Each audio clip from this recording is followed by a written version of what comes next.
Bello there, every flippin' body. It is me, Wancy from the Random in Rock once again, and I have an update on this baby plushie dangus that I've made like a 3 hour long screen recording video trying my best to rig this thing. And not gonna lie, the process was really flippin' slow in the previous stream. My brain couldn't spin fast enough. You know, the gears weren't lubricated enough. But I think that's pretty much that's just the nature of rigging. It's a lot of trial and error. So I've since then I've been spending a couple of days continuing the process of my rig, and this is the latest version of it right now. As you can see, there's a lot of there's a bunch of more controllers, and I've changed a lot of the controllers. They don't look the same anymore, and the size are different, the shapes are different, and the colors and stuff.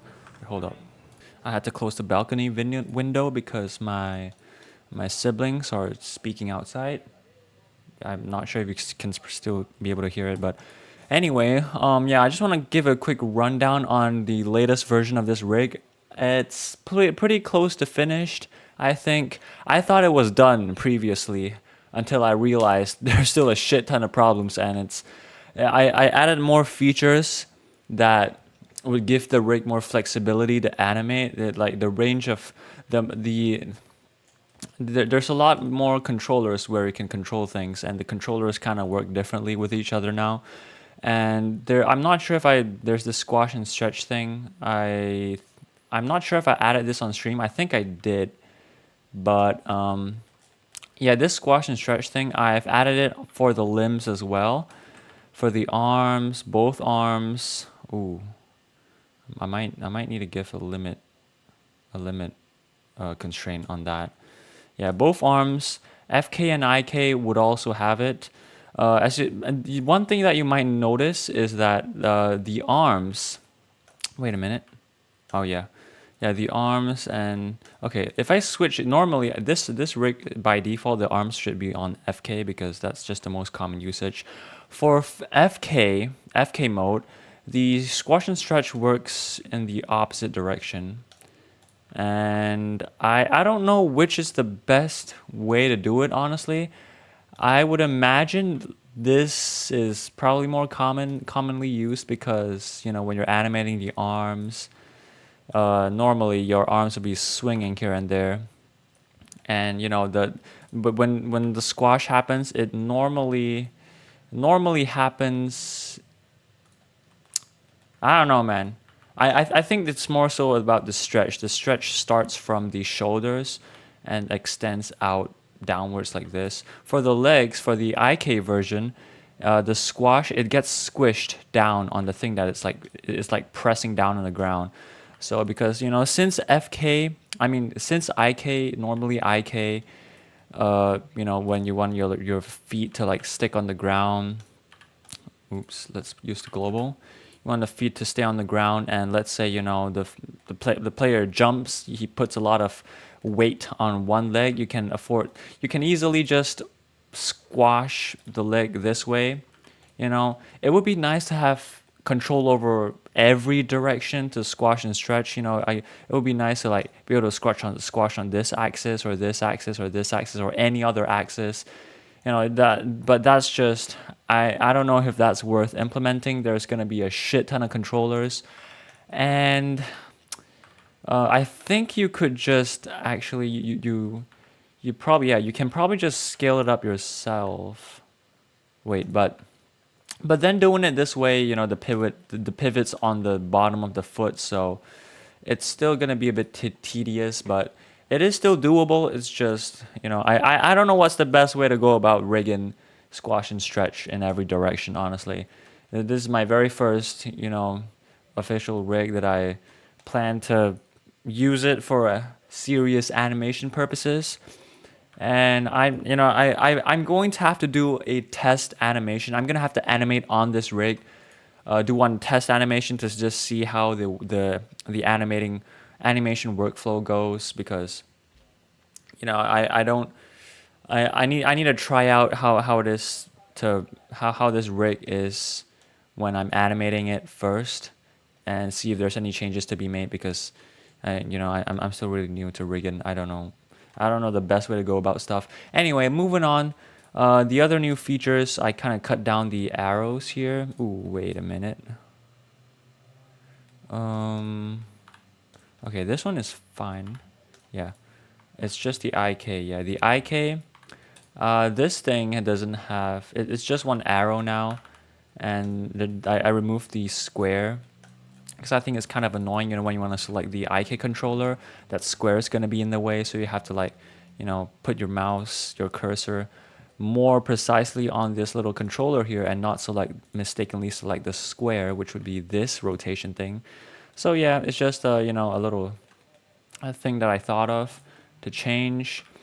And the stars, I don't know if I think the stars were solid, if not mistaken. I just made it wireframe now because I think it just looks better.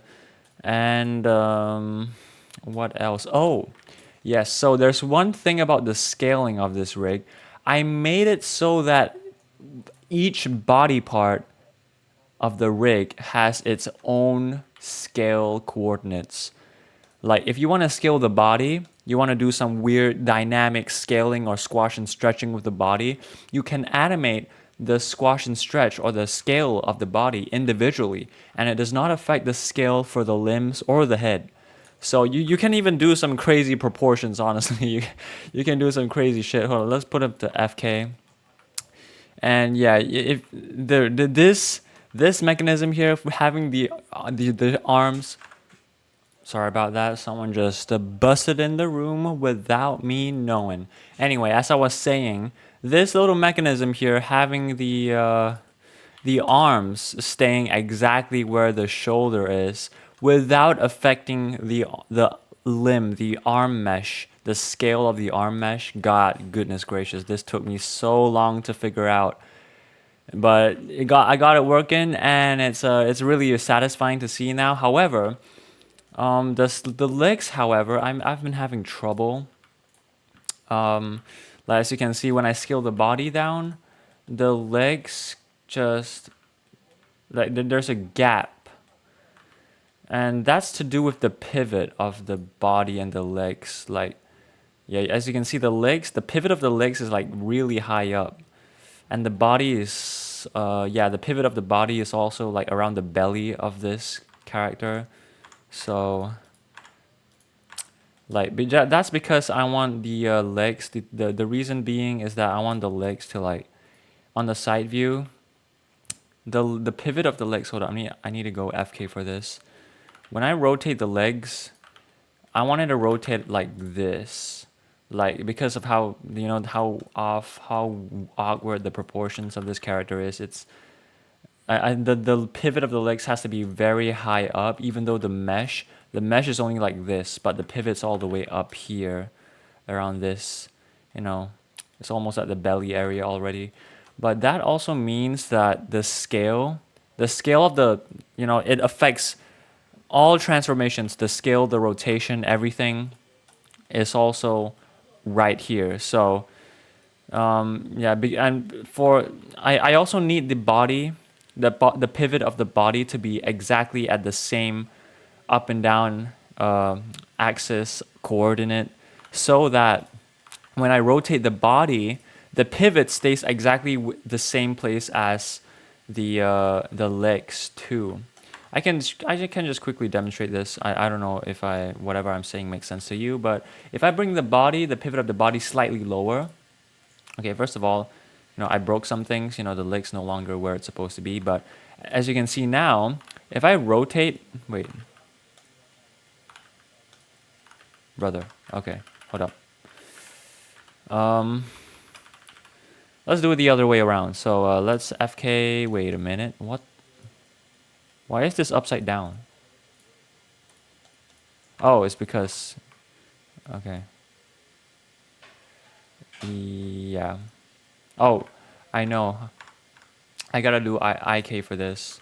Okay, let's just bring this down again, slightly downwards, and let's see what happens when I rotate the body. Wait, oh, what? Oh man. Oopsie poopsies. Okay, not even I know what I'm doing. I'm sure one amazing rigger here. Oh boy. I can't even replicate this. Let's just use FK for this. FK and FK world. Okay. So if I bring this down now. Oh no. Okay, never mind. Forget what I said. I'm I don't know. But as you can see, when I bring the pivot down, the legs kind of like move down as well because I'm using the copy location constraint to be able to achieve the type of, parenting mechanism that will, work the way that I want it to work. And it's not possible if I bring the body's pivot downwards just to,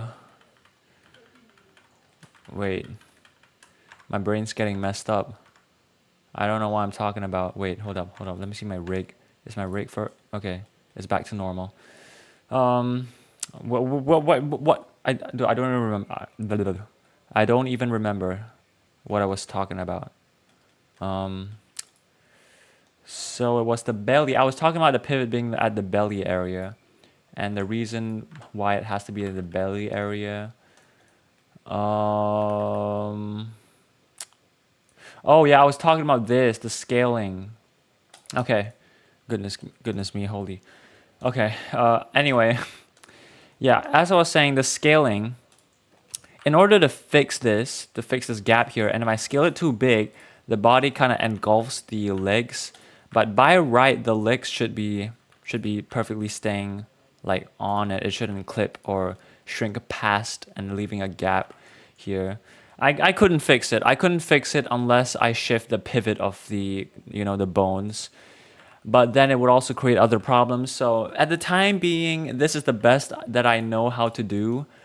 I really don't know how to fix this for now. I'm gonna need to call some backup, you know, some professional riggers help, or I don't know, some friends who is good at math and puzzle solving, problem solving. I tried to hit some of them up and get them to help, but they're also pretty busy right now. So yeah, for now, for the time being, this is the best I can do. But in the future, I'm probably gonna have to fix this. Hopefully, I fix this. Hopefully, I find a way to fix this without any compromise. Okay, so moving on. Yeah, I was saying about the scale. Yeah, everything just scales independently. And I'm just really proud of this. And also, the root bone. Dude, because another thing, implementing all of these, mechanisms and ensuring that the root bone is like, you know, this root bone it's really it took me so long. Everything is like interconnected. If one thing is wrong, it doesn't work seamlessly. There's a lot of problems. If even if one constraint is on the wrong setting, I had to go through so much trial and error. Okay, that was just a toilet. Someone's in the toilet. Yeah, I had to go through so much trial and error to come to a state like this now. So yeah. Anyway, let's move on to. I think I kind of like polished these. Yeah, these things work. The FK and IK switches, everything work.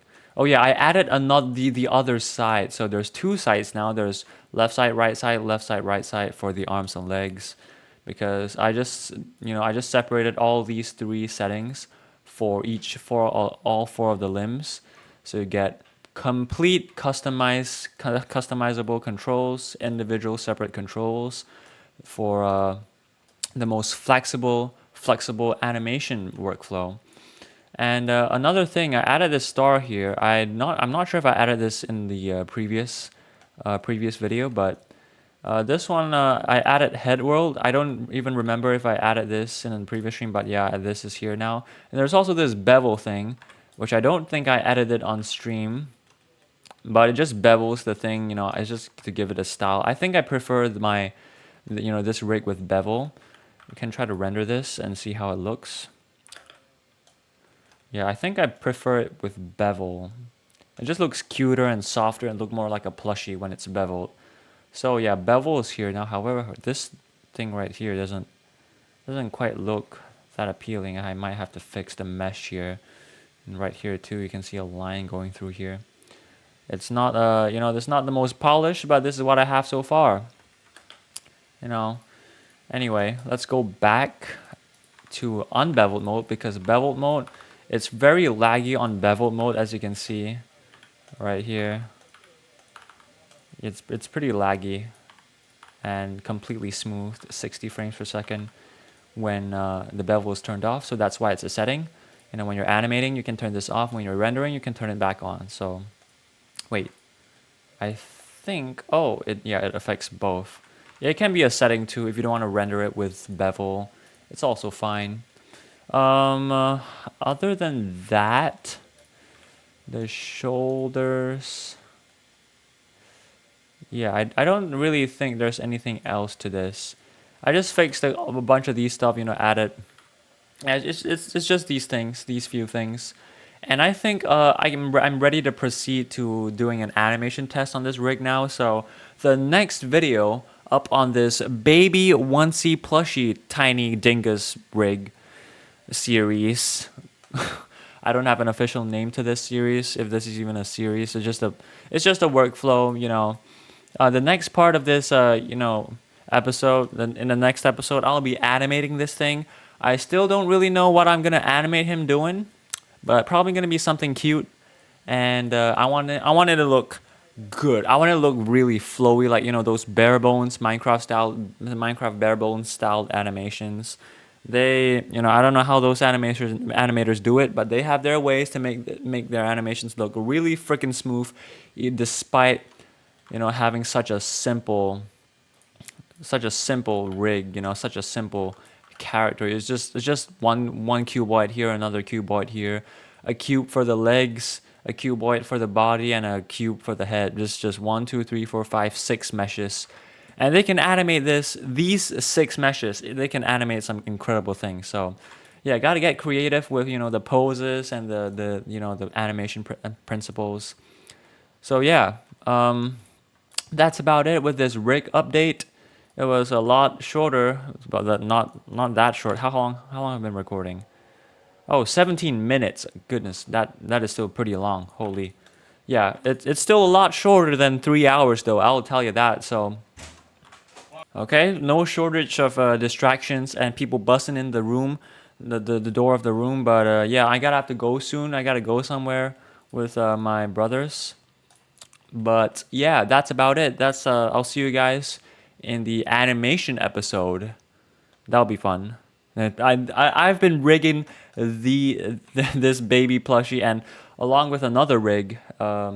It's a Thomas rig modified. It's like a prototype right now. I'm getting it to work smoothly on Blender 4.3, and I added a lot of features. I might do another a rigging video on that rig as well, but it's so complicated, and I'm having such a hard time rigging that I don't think it would be quite, you know, quite an enjoyable video to watch, because it'll just be me scratching my head, you know, just getting brain farting all the time, just probably being silent the entire video because I don't know what to say. I'm just trying to figure out how to solve the problems for the rig. But yeah, I'll just see you guys. As I was saying, I'll just see you guys when I'm animating this, you know, baby dingus.